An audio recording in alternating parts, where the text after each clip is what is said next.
Good morning, good afternoon, and a good evening to everyone watching this video, wherever you're watching from. My name is Jen Samali, and I'm here to talk about how my parents played a role in my situation at the moment. But before we continue, I want to thank everyone who has liked, subscribed to my channel. Thank you so much, and I urge you, please share my story out there.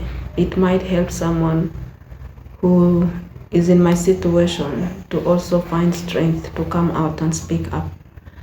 And it can also help someone who has not reached or been in my situation to be cautious and be very careful with people that are around him, especially close people. So this journey of me traveling to Dubai did not just come out of the blue. I made up this mind because I was not doing very well. I had to look for money to care for my kids since I had left the father of my kids and moved back home to care for my kids and my family. I come from a big family with 6 of us, 3 boys and 3 girls, and we were in very good terms. We were actually having each other's back growing up. We were sticking together, we were doing everything together, we were sharing different things with each other. This was the good relationship I had with my siblings. So time came, I had to leave the country and travel to Dubai. We collected money here and there.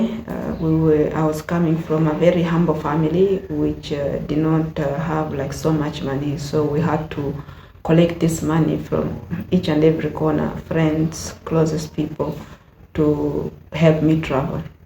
So I eventually got this money, but I never had any money in my pockets. So my pockets traveled empty, and I never had any phone with me.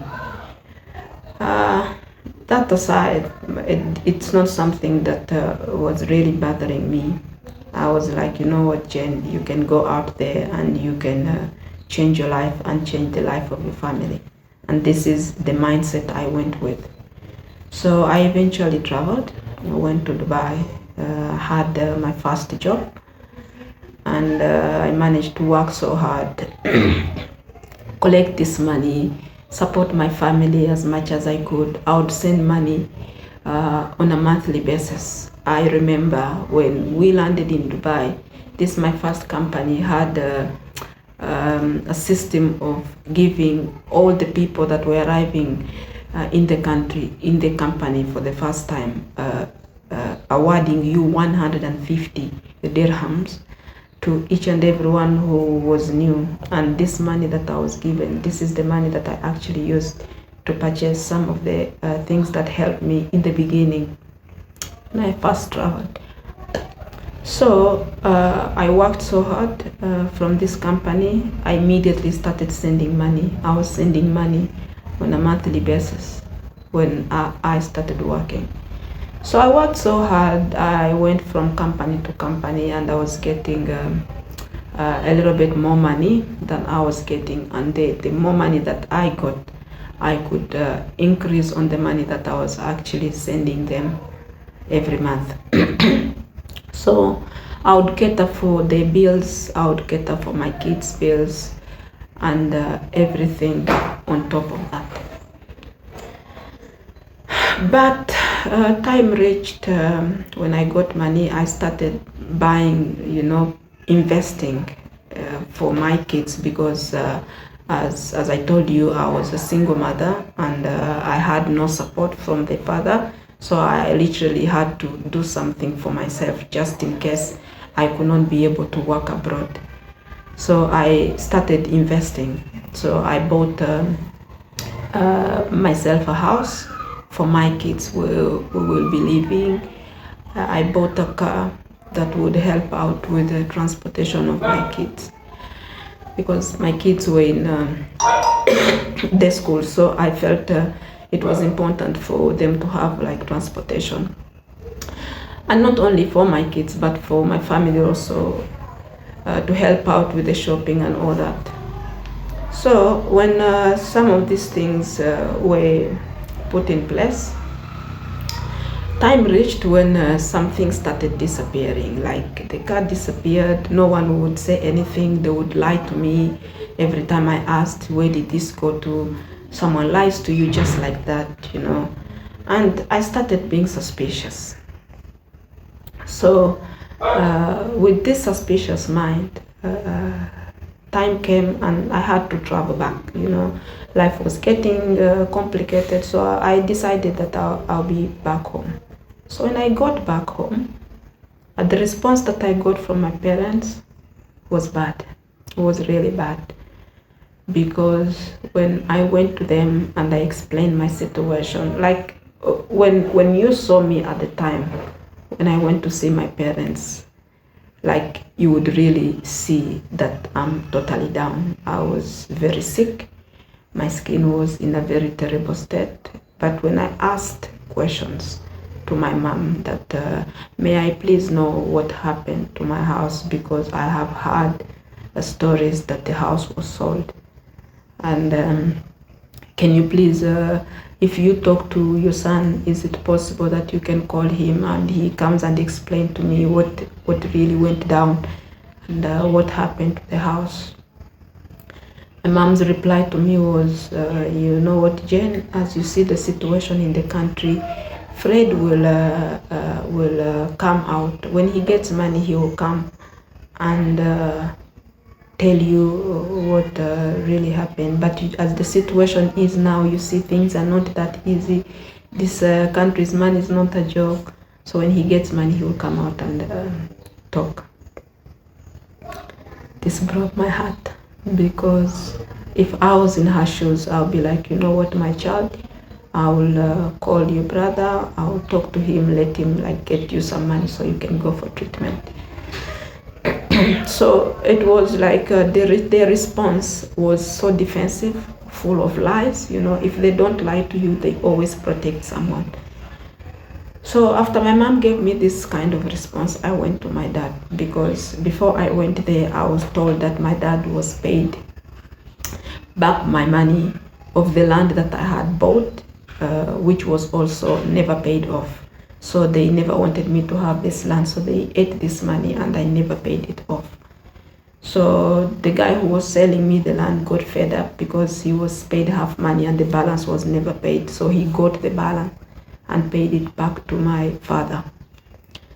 So when I asked my father when I was home that, can I please know, may I please know where my money is? Can I please have this money so I can treat myself? As you can see, my skin is rotting on a daily basis.